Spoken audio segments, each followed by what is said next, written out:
Eric Moore here with Anthony Slater. We're here at Mavericks practice. They're going to be coming out talking a little bit. We just talked to Dirk Nowitski. Day before the game, Game 4 tomorrow here at the American Airlines Center. And here's a little practice update, and it's brought to you by J. Marshall Square, Oklahoma City's only big house apartment community. Anthony, what did you take from today's practice interviews?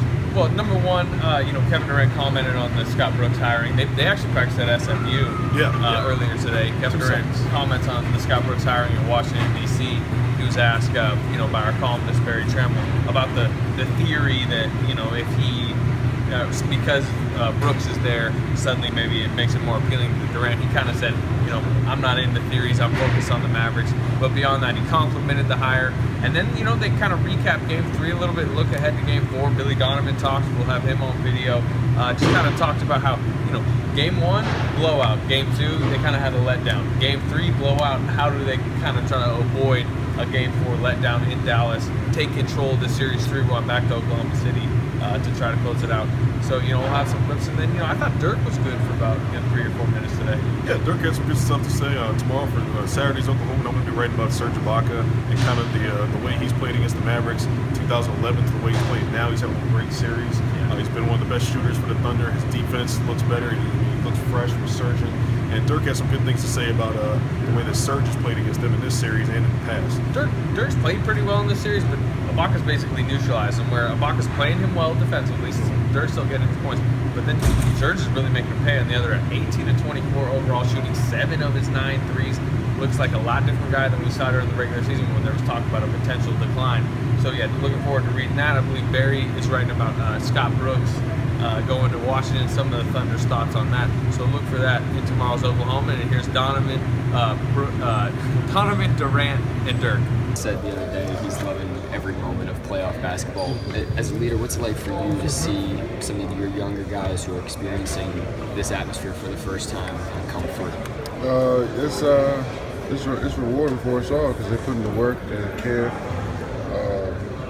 they enjoy the moment. So just being here and being part of each process, from winning, from losing, all of it is a great experience. It's going to help them out in the long run. How enjoyable is it, when you go to the bench, Dion outside, Canner inside, it doesn't stop. In terms of the production, offense and defense. Yeah, we just got to stay on the same page. That's all we preach. Shots don't go in, miss shots, but it's all about staying on the same page on both ends of the floor, enjoying the process, playing with passion and energy. So, those guys aren't making shots, or they still play hard on the defensive end. They still contribute to us, trying to win a basketball game. So it's much more than makes it this. How important was it for you going from your struggles in Game 2 to Game 3 to recognize some of the coverages they were throwing at you?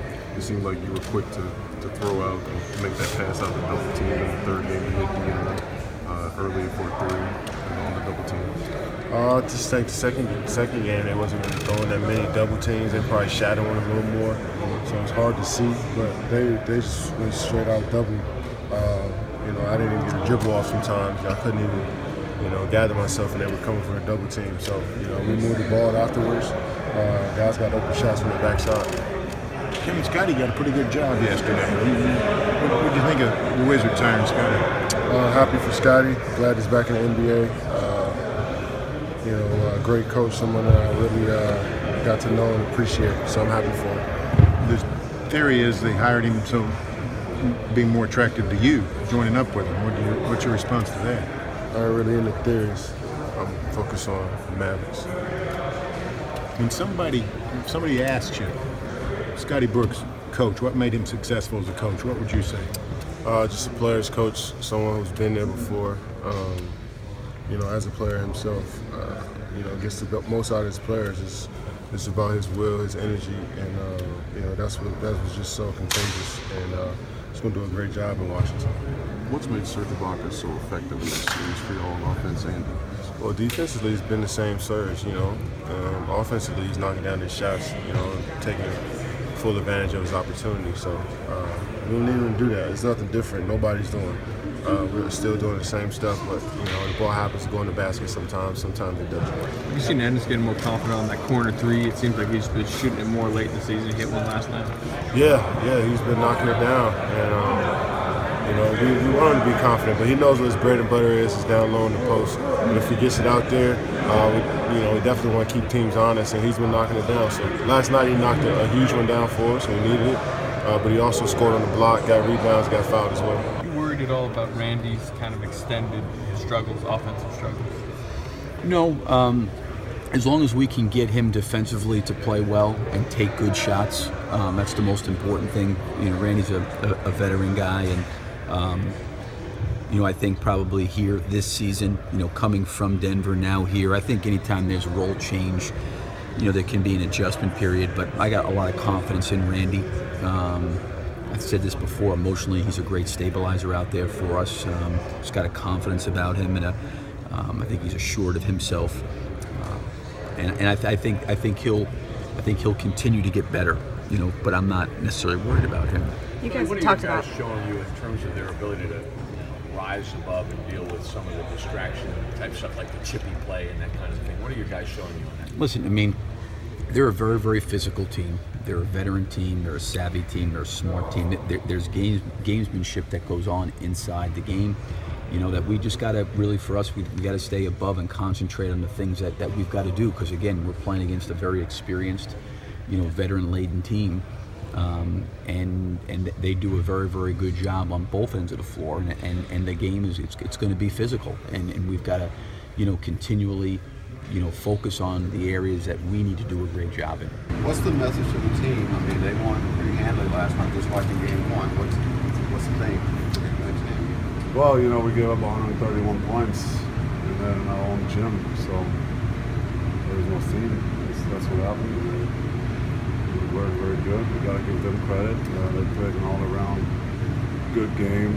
Not only their two stars, but everybody else. The Canners and the Bakers and everybody else. Waiters played great.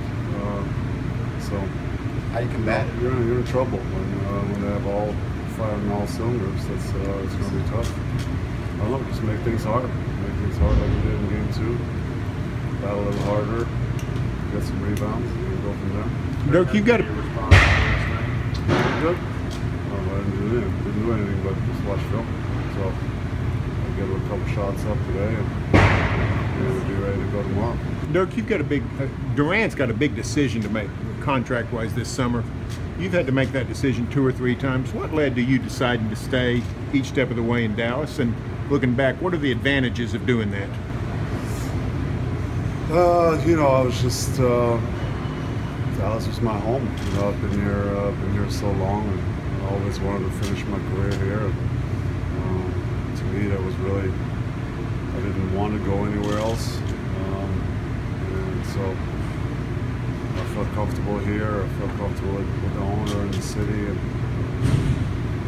obviously the surroundings. So I didn't want to change that. But everybody's different.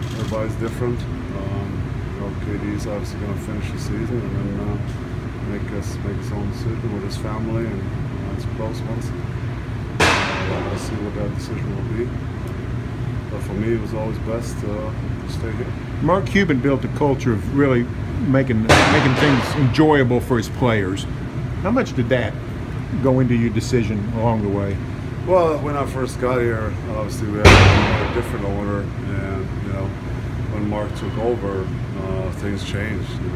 We got a new arena, we got a new airplane, we started staying in better hotels, and just took care of his players and put basketball back on the map here. We've had basically a friendship ever since he got on board, and he was always loyal to me, and so it was easy for me to be loyal back. How much gamesmanship goes on in this series as it goes along, and specifically, really honestly, you guys are, JJ especially, are very adept at drawing or selling fouls. I don't think I've drawn that many. I mean, when I shoot 2 free throws yesterday, the way they're all over me, I don't think I've drawn a lot. But gamesmanship, I don't know. It's a playoff series. You're not going to get an award for gamesmanship in the playoffs. You're trying to win. You're trying to compete. Like I said yesterday, usually game 1, game 2, we kind of fill each other out. But game 3, you hate each other. You know, there's stuff happening left and right yesterday in the game. And, you know, it's just part of it.